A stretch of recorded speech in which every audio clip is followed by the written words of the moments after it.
Assalamualaikum warahmatullahi wabarakatuh.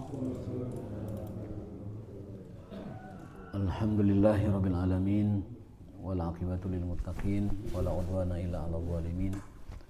Asyhadu an la ilaha illallah wahdahu la syarikalah wa asyhadu anna Muhammadan abduhu wa rasuluh alladzi la nabiyya ba'dah. Allahumma shalli wa sallim ala hadzal nabiyil karim wa ala alihi wa ashabihi ajma'in. Allahumma subhanaka la ilma lana illa ma 'allamtana wa 'allimna ma yanfa'una wa zidna ilman wa rabbana atina fid dunya hasanah wa fil akhirati hasanah wa qina adzabannar. Anjing ieu teh aya bolanya. Nah, aman berarti. Kawangi teu tilu. Ya nama aman berarti. Untuk rusuh gitu. Untuk rusuh gitu. Insyaallah. Kalau sekalian dimuliakan oleh Allah Subhanahu wa taala, kita kembali ke kajian kita yakni kitab Al-Adab Al-Mufrad ya. Kitab-kitab adab yang disusun oleh Imam Bukhari radhiyallahu anhu. Hadis terakhir yang kita kaji itu tentang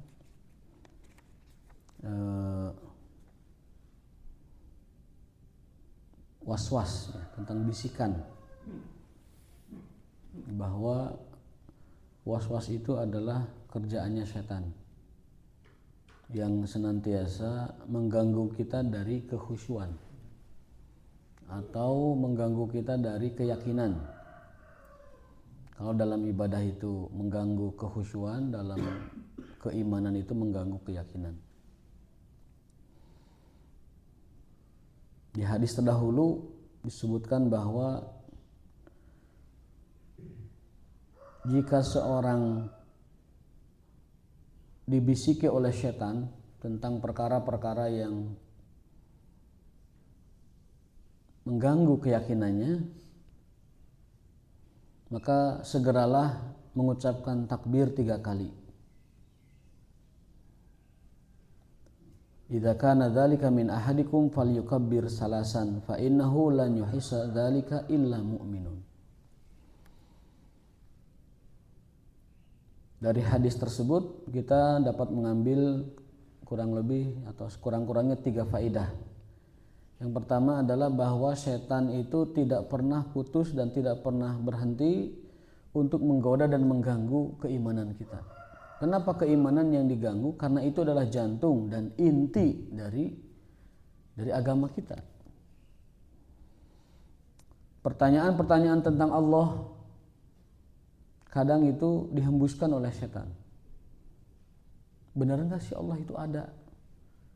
Benar enggak sih Allah itu adil? Kalau adil kok saya begini? Benar enggak Allah itu mengabulkan doa? Kalau benar kenapa doa saya tidak dikabulkan? Nah, pertanyaan-pertanyaan negatif tentang Allah itu adalah bisikan setan yang dihunjamkan kepada kita orang beriman. Selalu ada dan pasti akan ada terus. Bahkan di masa sahabat itu ada sahabat sampai mengaku kepada Rasulullah SAW bahwa di dalam dirinya ada bisikan. Sebagaimana dalam hadis qala Rasulullah SAW, lan yabroha annasu yas'aluna amma lam yakun hatta yaqulu Allahu khaliqu kulli syai' faman khalaqallah. Sampai manusia itu bertanya kepada dirinya atau kepada orang lain, Allah khaliq kulla syai', Allah itu menciptakan segala sesuatu.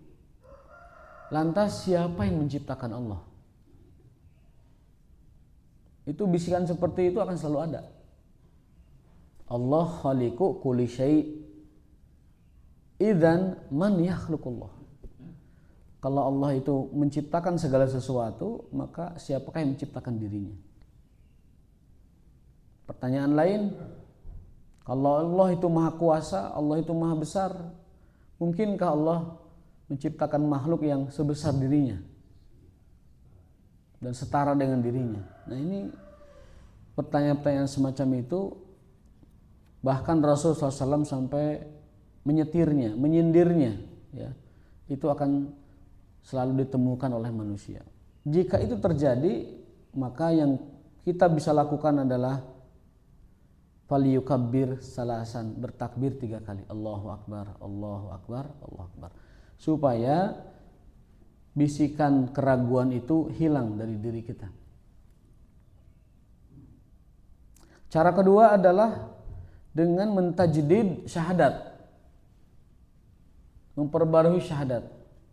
Jika ada bisikan-bisikan semacam itu tentang Allah yang negatif, segera ucapkan syahadat, asyhadu an la ilaha illallah wa asyhadu anna muhammadar rasulullah. Cara ketiga, jika kita mendapatkan bisikan seperti itu, ucapan tasbih, subhanallah. Artinya apa? Maha suci Allah dari segala yang disifatkan oleh makhluknya. Yang disangkakan, yang dipikirkan oleh makhluknya itu Allah maha suci. Itu faedah pertama, bahwa setan itu akan senantiasa menyerang manusia di jantung keimanannya, yaitu keyakinan.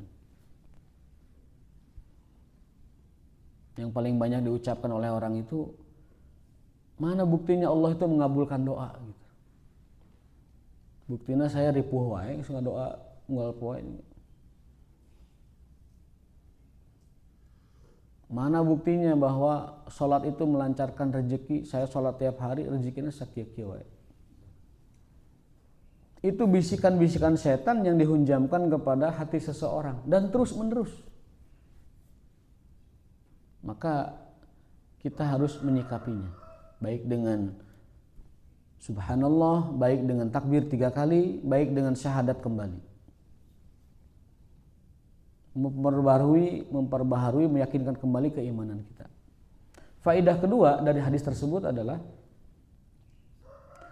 hal tersebut itu tidak berdosa. Bisikan-bisikan semacam itu yang mengganggu pikiran kita itu bukanlah dosa. Itu bukanlah sebuah kesalahan. Itu wajar terjadi pada orang beriman. Kata Nabi SAW, fa innahu lan yuhissa dzalika illa mu'minun. Itu hanya terjadi pada orang beriman. Karena orang tidak beriman mah tidak memperdulikan itu. Mereka sudah dari awal memang buruk sangka kepada Allah, bahwa Allah itu bukan Tuhan satu-satunya, bahwa Allah itu kalau kita minta kepada Dia harus pakai perantara, pakai wasilah, pakai wasitoh, baru Allah mau dengar kalau pakai perantara doanya. Mereka memang sudah tidak meyakini, sudah memang keyakinannya buruk terhadap Allah. Tapi orang beriman dia merasa bahwa itu adalah bisikan setan, sehingga dia kembali kepada Allah. Maka kata beliau, fa innahu lan yuhissa dzalika illa mu'min. Tidak ada yang dapat merasakan hal semacam itu kecuali orang beriman. Apa alasannya? Karena hanya orang beriman yang diganggu oleh setan dalam perkara imannya. Orang tidak beriman itu tidak usah diganggu, memang sudah salah. Tidak digoda.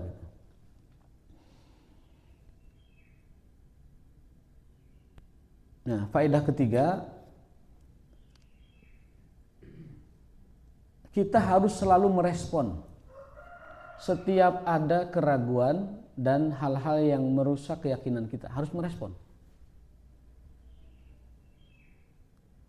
Memang di hadis ini fokusnya ke bisikan yang dalam perkara iman, ya. Tetapi secara umum bisikan itu adalah buruk. Karena ada hadisnya, al-waswasatu minasyaiton. Yang namanya waswas, bisikan keraguan itu sumbernya dari setan. Baik dalam perkara akidah seperti yang kita bahas, atau dalam perkara ibadah. Bisikan dalam perkara ibadah, waswas ya, itu contohnya adalah manakala kita mengulang-ulang terus wudu kita. Kita wudu itu ngulang-ulang terus. Itu adalah waswas yang mengganggu ibadah kita. Ada lagi waswas dalam toharoh bersuci. Kita tuh sudah bersuci tetapi merasa masih kentut terus, buang angin, masih merasa kencing terus. Itu waswas. Jangan dituruti, harus diputus godaan setan, gangguan setan harus diputus, harus dihentikan. Tidak, saya sudah bersuci, yakin, bismillah, gitu. Jadi ragu masalah wudhu, ragu masalah sholat, ragu masalah toharoh, ragu masalah niat, ragu masalah puasa, itu akan selalu ada, Pak. Ragu-ragu itu akan ada. Nah, orang beriman itu selalu merespon setiap keraguan semacam itu. Yang paling banyak terjadi itu adalah was-was ketika takbiratul ihram. Allah sampai 3 kali. Allahu Akbar, sampai orang sudah mau ruku dia masih takbir. Itu selalu ada, maka harus dilawan. Nggak boleh dibiarkan. Kalau di sini sih insya Allah saya tidak melihat ya, kalau sampai was-was ragu itu sampai berkali-kali. Kalau di tempat lain tuh sampai imam mau ruku dia masih takbir. Gandeng, mengganggu sebelahnya. Ada yang was-was ketika salam, assalam. Berkali-kali as. Padahal imam sih ngolayong gitu. Dia masih as. Bayangkan kalau itu jadi imam. Makmumnya bukan as lagi mungkin. Jadi hal itu akan selalu ada dan akan selalu dikerjakan oleh setan untuk mengganggu kita. Paling parahnya adalah was-was dalam perkara iman. Kemudian was-was dalam perkara ibadah. Lalu yang ketiga, was-was dalam perkara-perkara muamalah keseharian. Was-was gamang bimbang dalam urusan keluarga, dalam menetapkan sesuatu, dalam menetapkan kebijakan, dalam memutuskan, mungkin kalau itu bisnis ya, selalu gamang, was-was, banyak khawatirnya, banyak bimbangnya, bukan berbasis saintifik ya, tetapi was-was dan gamang itu dalam segala hal. Itu adalah bisikan setan. Jadi setan selalu membisikkan kepada manusia was-was. Baik perkara iman, perkara ibadah, ataupun perkara muamalah. Al-waswasatu minasyaiton. Yang penting itu bukan was-wasnya, tapi respon kita mengalahkan was-was itu. Zaka sharihul iman, itulah tanda keimanan yang nyata. Kalau kita punya respon kepada setiap was-was yang menghantui atau mengganggu kita. Sampai para ulama itu bikin kaidah, Pak. Ada kaidah usul fikih ya. Kaidah itu bunyinya begini. Al-yaqinu la yazulu bisyakkin. Bahwa sesuatu yang sudah yakin itu tidak dapat dihilangkan dengan keraguan. Sesuatu yang sudah yakin tidak bisa diganggu atau dihilangkan dengan sesuatu yang ragu gitu. Sesuatu yang yakin tidak bisa dikalahkan dengan sesuatu yang ragu. Contoh, kalau kita meyakini bahwa kita sudah wudu, maghrib misalkan, udah wudu nih, sholat, duduk di masjid, baca Quran, kemudian masuk waktu isya, kita ragu, ini kita udah batal belum gitu. Nah, keraguan semacam ini tidak berguna, artinya harus dihilangkan dan harus diyakinkan bahwa kita sudah bersuci gitu.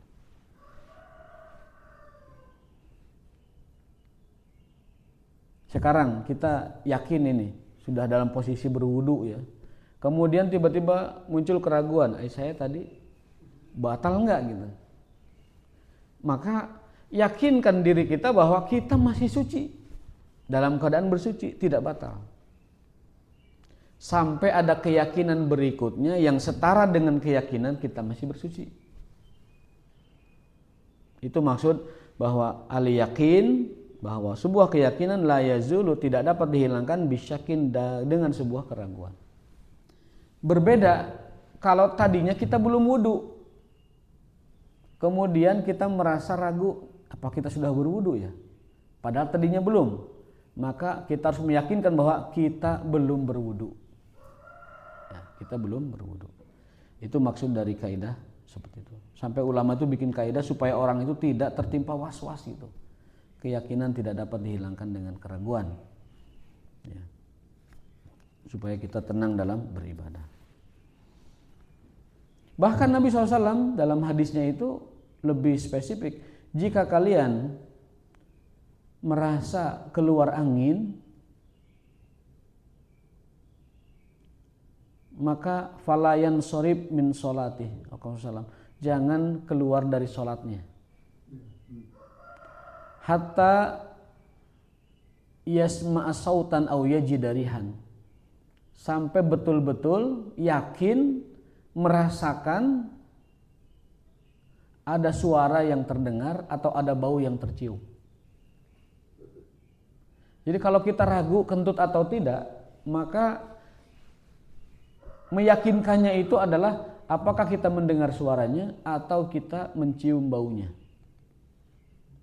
Mengapa demikian? Karena setan itu punya kerjaan yang selalu meniupkan angin ke tempat udara kita keluar. Ditiupan kujuri gitu. Jadi tempat kita buang angin itu senantiasa ditiupi oleh setan. Jadi jurig mah pagaweana niupan lubang angin. Heot. Jadi asah itu. Kata Nabi SAW, "Idza wajada," jika seseorang kalian mendapatkan rihan, terasa keluar angin, maka jangan keluar dari sholatnya sampai dia mendengar suaranya atau mencium baunya. Ini hadis menjadi dalil bahwa sesuatu itu harus berbasis keyakinan. Karena setan selalu menggoda itu. Ada lagi yang sudah wudu tiba-tiba merasa keluar lagi kencingnya, padahal itu kerjaan setan juga. Harus dilawan.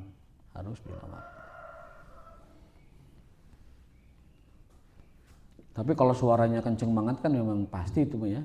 Kentutnya suaranya tarik gitu, apalagi sama bukur-bukurnya itu sudah pasti itu ya. Sudah pasti buang angin tuh. Aduh, saya ragu apakah sudah buangnya atau tidak. Padahal suaranya tarik banget gitu kan ya, apalagi sama bukurnya itu membatal jelas ya. Ini mah yang ragu, yang tidak yakin dia kentut atau tidak, hanya mengandalkan perasaan. Itu harus dilawan sampai mendengarkan suaranya atau mencium baunya.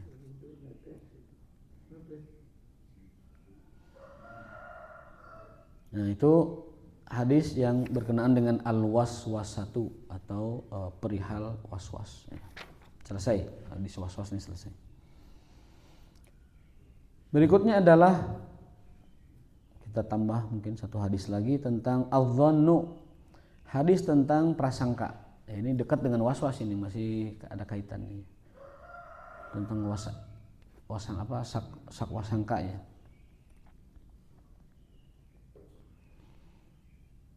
Jadi sangkaan itu berbahaya. Iyyakum wadzan, jauhilah prasangka. Fa inna dzanna akzabul hadis, karena prasangka itu adalah akzabul hadis, ungkapan yang paling berdusta.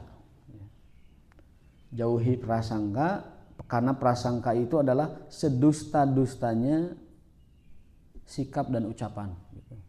Jadi kalau orang sudah berucap dengan sebuah prasangka, itu adalah akzabul hadis, hadis yang paling kazab, hadis yang paling dusta. Sekali lagi, kalau orang sudah berbicara dengan prasangka, maka bicaranya itu adalah sedusta-dustanya ucapan. Akzabul hadis. Sehingga kalau kita belum mendapatkan sebuah keyakinan dalam sesuatu, jangan pernah mengucapkan apa-apa terkait itu sampai kita mendapatkan sebuah keyakinan. Karena statement atau komentar atau pernyataan atau sikap atau ucapan yang berbasis kepada sebuah prasangka, maka itu kata Nabi adalah sedusta-dustanya ucapan, akzabul hadis.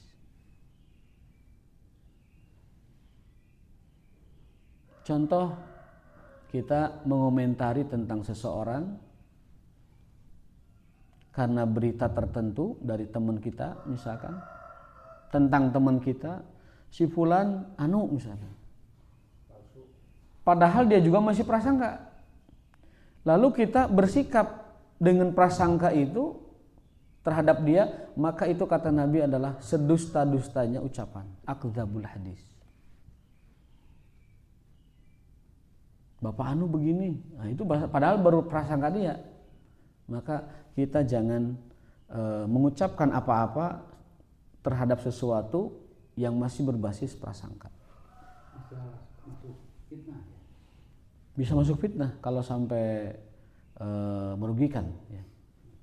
Bisa juga masuk ghibah walaupun tidak merugikan. Bisa juga masuk bohong tentang seseorang. Bisa hoax juga.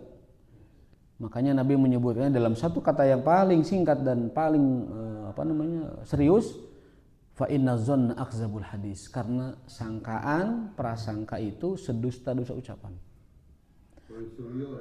Ya. Kita tidak masuk kasus per kasus ya, bisa rame kan.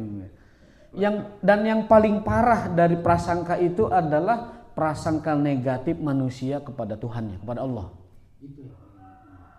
Karena dia berprasangka negatif sama Tuhannya, jatuhlah dia kepada musyrik. Orang musyrik itu kan orang yang berburuk sangka kepada Allah. Hakikatnya itu. Bahwa ada Tuhan selain Allah. Bahwa kita boleh menyembah kepada Allah juga menyembah kepada yang lain. Bahwa kita boleh meminta kepada Allah sambil minta kepada yang lain. Itu adalah seburuk-buruk prasangka kepada Allah.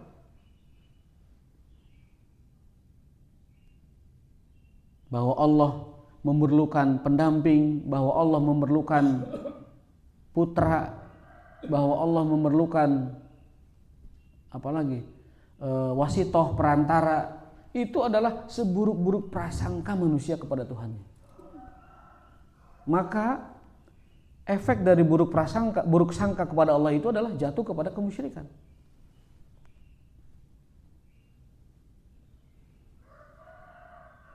Padahal konsep akidah di dalam keimanan kita itu adalah Allahu khalaqa kulla syai' wa la yahtaju ila syai'. Allah itu menciptakan semua makhluk dan Allah tidak membutuhkan semua makhluk. Itu konsep akidah. Allah menciptakan segala sesuatu dan tidak memerlukan sesuatu apapun. Contoh aras. Allah menciptakan makhluk yang bernama aras. Aras itu adalah makhluk Allah yang paling agung, yang paling besar, yang paling luhur dan mulia. Itu aras. Akramu ma fi khalqi itu aras. Gambaran aras itu begini, Pak.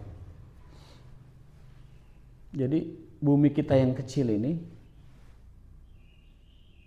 walaupun luas ya, kita ke Pangandaran aja itu 6 jam itu capeknya luar biasa itu. Ya, kita ke Jakarta aja itu lelah juga, walaupun pakai kendaraan yang enak. Ini bumi yang begitu luas ini, itu tuh hanya titik, Pak. Bumi yang luas tuh hanya titik. Dari 2 miliar benda langit yang ada dalam satu galaksi bernama Bima Sakti itu.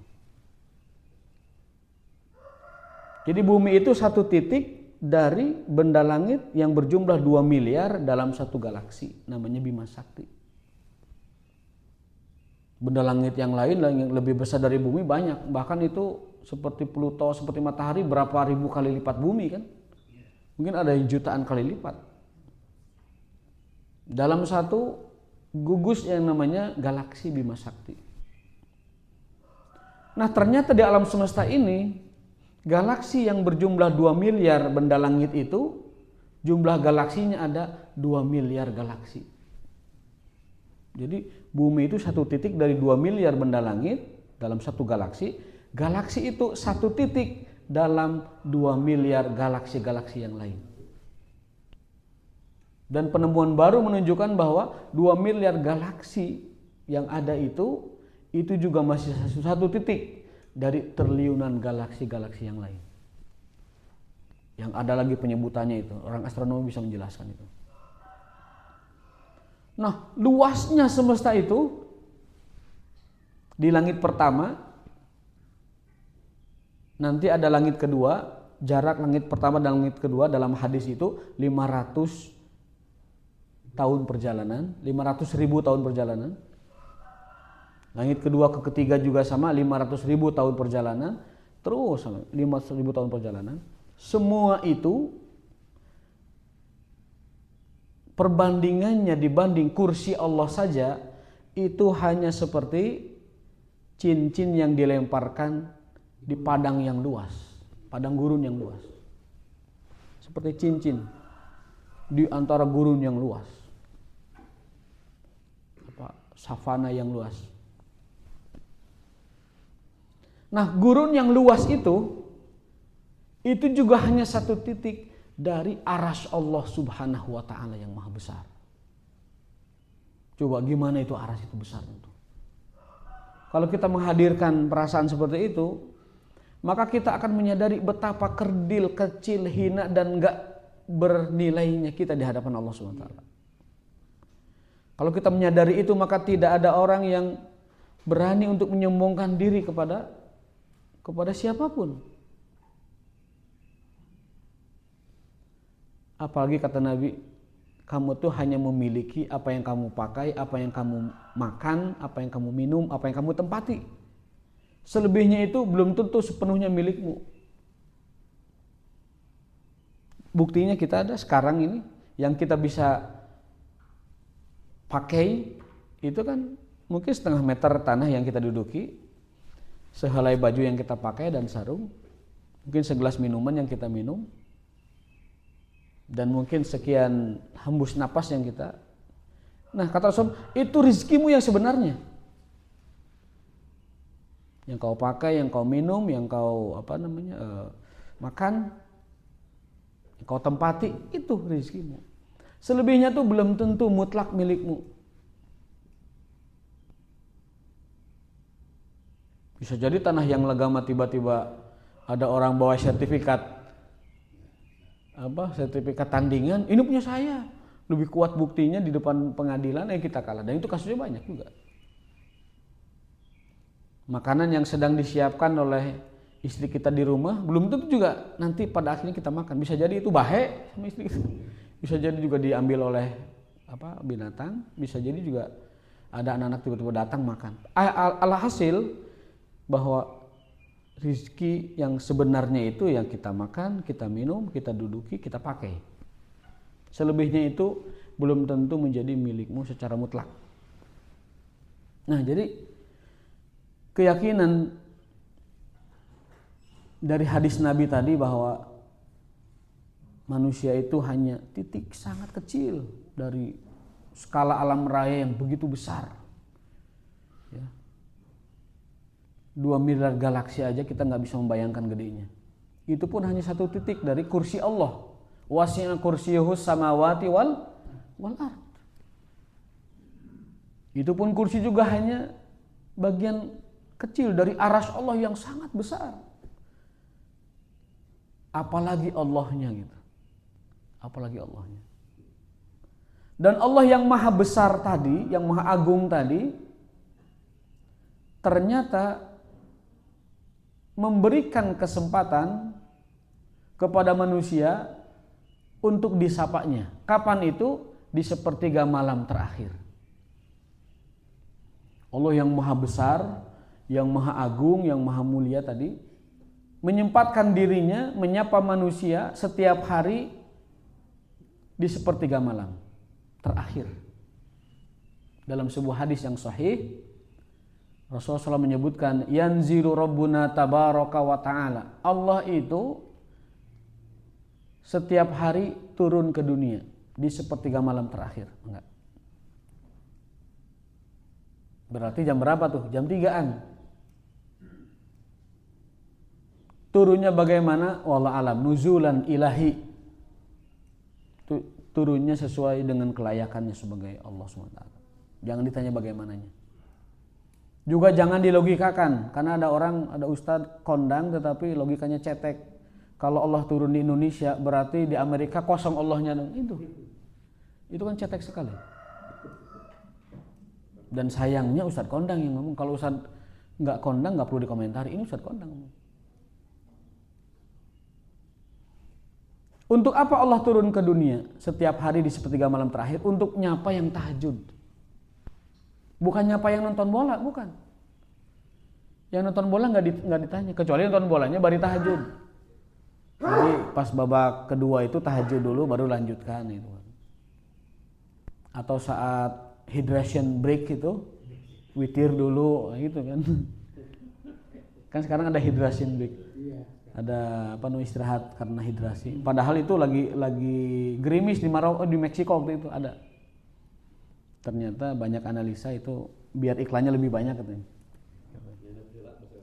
Jadi biar iklannya lebih banyak gitu, komersial gitu.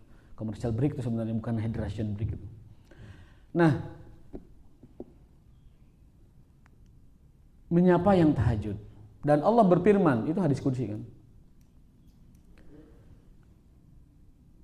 Barang siapa yang meminta ampun kepadaku di waktu itu, aku akan ampuni. Satu. Yang kedua, barang siapa yang meminta perlindungan, penjagaan dariku, aku akan jaga. Man ista'adani lahu idzannah. Wa man yastaghfiruni aghfirullah.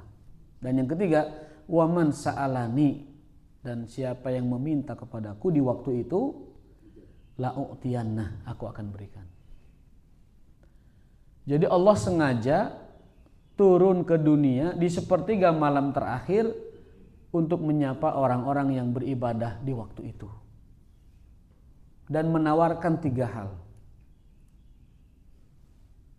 Minta perlindungan akan kujaga, minta permohonan aku akan kabulkan, dan minta ampunan ku akan ampuni. Jadi sungguh beruntung orang-orang yang sepertiga malam tahajud. Maka saking ruginya orang tidak tahajud sampai Rasul mengatakan barang siapa yang dari sore sampai subuh tidur pulas, qad bala alaihi syaitan, dia telah dikecingi oleh setan. Jadi kalau kita tidur pulas dari isya atau dari jam 9 sampai subuh, tidak tahajud, tidak witir, itu Nabi menyebutnya dia telah dikencingi oleh setan. Faqad bala syaitan ala udhunai. Jadi dikencingin tuh kepalanya itu sama setan itu. Ya hakikatnya bagaimana hanya Allah dan Rasulnya yang tahu. Tetapi dia dikencingi oleh setan. Jadi tidur teh jangan kebluk-kebluk teuing. Tahajud sama witir mah jangan kelewat. Ya berarti itu diberi kesempatan Pak Haji untuk terjaga. Untuk jam berapa? Ada yang 12, ada yang 1. Idealnya tidur itu jam paling maksimal jam 10, bangun jam 3. Enggak, artinya tahajud itu jam 12. Oh, tahajud itu ada bahkan ada 4 waktu ya, ada 3 waktu. Ada tahajud yang paket murah, paket minimal itu ba'da isya langsung.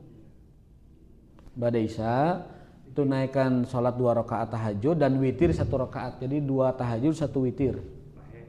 Itu paket hemat. Kalau kita lagi daun-daunnya, lagi malas-malasnya, lagi capek-capeknya, itu paket hemat. Tapi jangan sampai nggak pernah. Jangan sampai tidak melakukan maksudnya. Karena dalam sebuah hadis ada 3 wasiat yang harus kita jaga sampai kita mati. Ausani Khalil sallam an la adahunna. Rasulullah SAW berwasiat kepadaku, kata Abu Hurairah perawi hadis, 3 hal yang jangan ditinggalkan sampai kita mati. Sampai kita mati jangan tinggalkan. 1, sholat duha. Yang kedua, sholat witir. Yang ketiga, puasa 3 hari setiap bulan. Siyamu salasati ayyam min kulli syahrin. Sholatul witri qablan naum au an utira qablan naum, dan sholat sunnatud duha. Berarti witir lebih utama dari tahajud. Witir lebih utama dari tahajud. Saya 443 itu jam 3 itu betul ya? Betul, itu sudah bagus. Ini kan kita lagi bahas paket pertama nih. Nah, paket pertama dari tahajud witir itu 2 rakaat tahajud, 1 rakaat witir. Gitu. ada isya. Jadi itu wasiat Rasul yang harus kita pegang sampai kita mati, jangan tinggalkan. Kalau tidak bisa tiga-tiganya, minimal 2 kita pegang. Kalau puasa tiap 3 hari sebulan kan agak susah tuh, bagi yang susah. Pegang 2 ini, duha dan witir jangan ditinggalkan. Nah, paket hematnya itu tadi di ba'da isya. Kemudian ada yang lebih afdol dari itu, yaitu di tengah malam setelah tidur. Kalau nggak tidur, Tidur ya gimana lagi kalau nggak tidur kan. Tapi kalau afdolnya ya tidur dulu. tapi boleh tahajud. Boleh. Tadi kan ba'da isya aja boleh, apalagi tengah malam. Tidur dulu. Tidak mesti. Tidak ada syarat yang mengharuskan tahajud itu tidur dulu. Tapi kalau tidur dulu afdol. Lebih bagus. Lebih bagus. Nah, ada yang cara ketiga yang paling afdol itu. The best. Yaitu kita tidur, kemudian tahajud, lalu witir, lalu tidur lagi. Ya. Itu paling afdol. Dan itu yang dikerjakan oleh Nabi SAW. Terus 15 terus subuh enggak? Ya jangan bablas.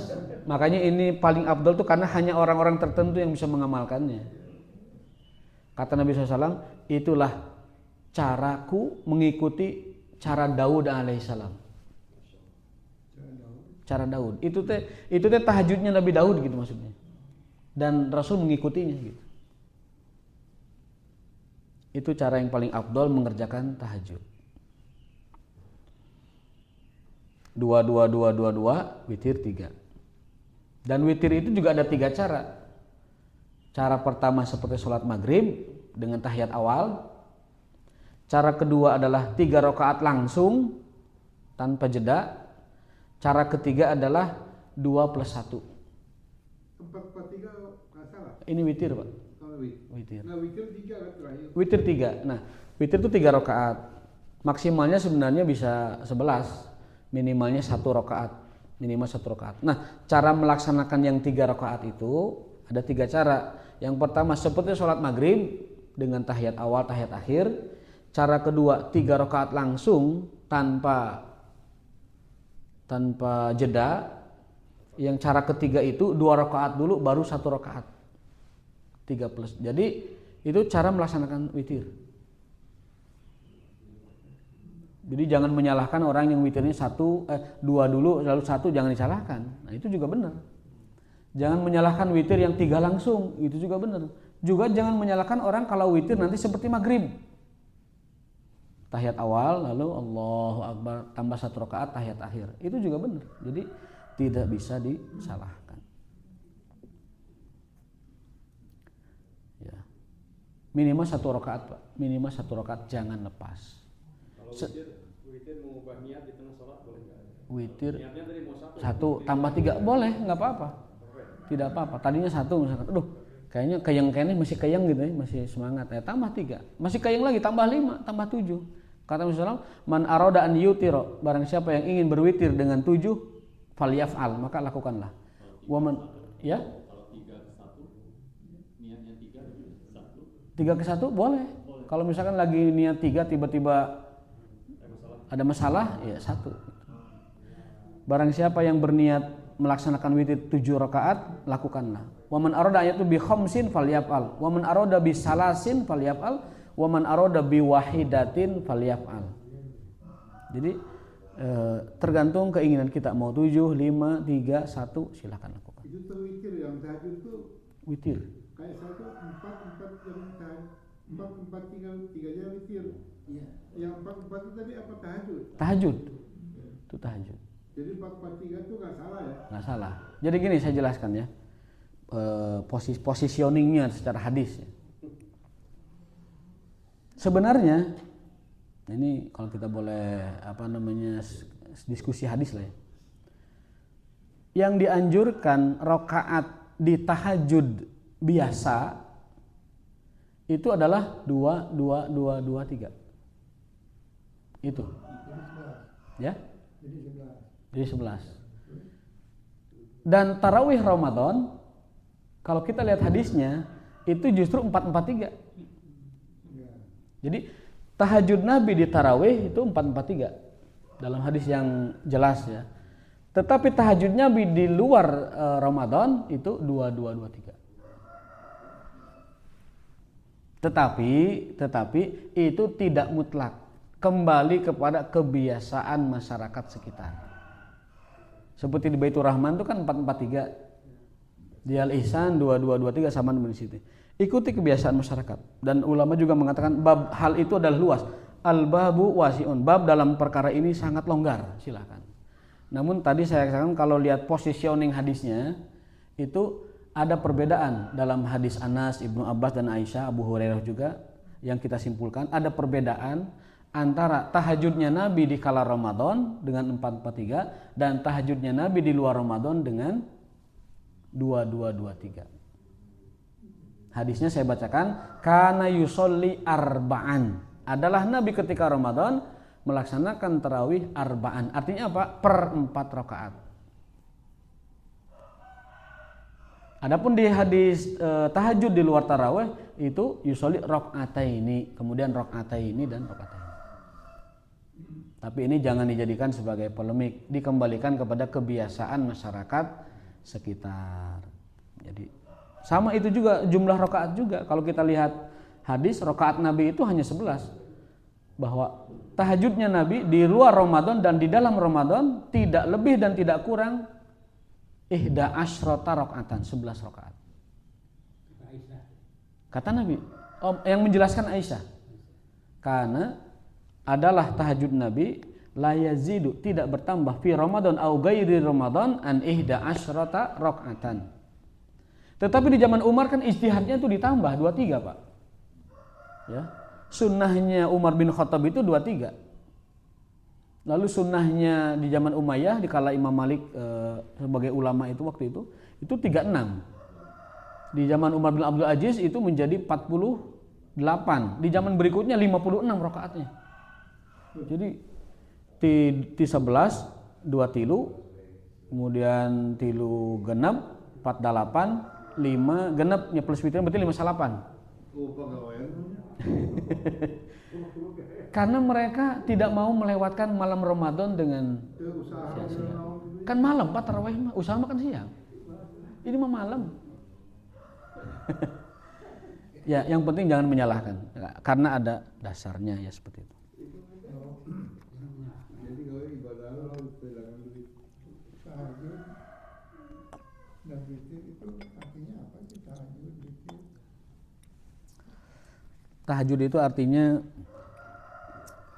Tahajud itu artinya definisinya atau artinya? Artinya adalah sholat malam, qiyamul lail. Qiyamul lail, jadi terjaga. Wa minal laili fatahajjad bihi nafilatan lak. Asa ayyab asaka rabbuka maqaman mahmuda. Dari waktu malam sisakan sedikit untuk tahajud.